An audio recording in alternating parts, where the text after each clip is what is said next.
Hello guys, আজকে একটা নতুন ভিডিও নিয়ে আপনাদের মাঝে উপস্থিত হয়েছি। আজকে ভিডিওটা হচ্ছে আমরা কোথায় যাব সেটা আপনাদেরকে উপস্থাপন করব। তো চলে আসলাম সে একটা মূল্যবান জায়গায়, যেটা হচ্ছে আপনারা সামনে গেলে বুঝতে পারবেন কোথায় আমরা আসছি। আমরা শহরে আসছিলাম, আমাদের প্রাণপ্রিয় কুমিল্লা শহরে ঘুরতে আসার পরে আমাদের অনেক হাতে টাইম ছিল। তারপরে কি করলাম, ঘুরতে যাওয়ার সময় আমরা দুজনে প্ল্যান করলাম যে ঠিক আছে, যেহেতু আমাদের কুমিল্লার পাশেই আমাদের একটা সুন্দর নদী আছে, নদীর নাম হচ্ছে গুমতি নদী। আসলে সচরাচর ওইখানে যাওয়া হয় না, কোনো প্রয়োজন ছাড়া আমরা নদীর কাছে যাইও না, কিন্তু আমরা নদী দেখার জন্য অন্য জায়গায় চলে যাই, অন্য কোনো জেলায় অন্য কোনো বিভাগে আমরা নদী দেখার জন্য আমরা ঘুরতে যাই। কিন্তু আমাদের শহরে পাশে একটা গুমতি নদী আছে, ওইটা আমাদের যাওয়ায় খুব কম হয়, না বললেই নয়। কিন্তু বিশেষ একটা জন্য আমরা ওইখানে যাই। যখন আমাদের এখানে বন্যা হয়েছিল, ভারতের যখন পানি ছেড়ে দেওয়া হয়েছিল, ফাঁদ খুলে দেওয়া হয়েছিল, তখন এখানে পুরোপুরি বন্যায় সবকিছু তলিয়ে গিয়েছিল। আমাদের এই গুমতি নদীর পারে এখানে অনেক মানুষের লোকালয় ছিল, অনেক সবার ঘর বাড়ি এই বন্যার পানিতে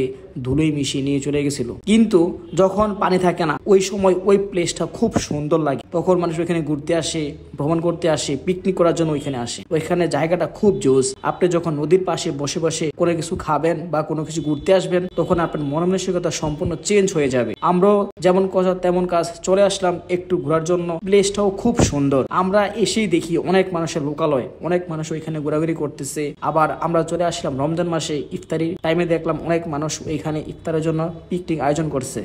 দেখেই খুব ভালো লাগলো। আসলে পার্শ্ববর্তী গ্রামের যখন আমরা একটা যাই, তখন আমাদের এই একটা সুন্দর অনুভূতি কাজ করে। আমরাও চলে আসলাম আমাদের গুমতি নদী দেখার জন্য, কারণ আমি সচরাচর এখানে খুব কম আসি, কারণ এখানে আমার আশাই পড়ে না। যাই হোক, গুমতি নদীর পাড় দেখার জন্য চলে আসলাম গুমতি নদীর কিনারায়। এখানে প্লেসগুলো অদ্ভুত লাগছে, কারণ যখন বন্যার পানি ছিল এইগুলো সবগুলো পানিতে তলিয়ে গেছিল, পানি টলমল করছিল। ভারতের যখন ফাঁদ ছেড়ে দেওয়া হয়েছিল, তখন এখানের মানুষের অবস্থা খুব শোচনীয় ছিল। বিভিন্ন খান থেকে আপনারা ত্রাণ নিয়ে গেছেন এখানে মানুষকে দেওয়ার জন্য। এই জায়গাটা একদম পানি পরিপূর্ণ ছিল, শুধু আর পানি দেখা গেছিল। এখন আলহামদুলিল্লাহ সবকিছু শুকনা, এখন খুব দেখতে খুব ভালো লাগতেছে। দেশের অবস্থা এখন খুব ভালো।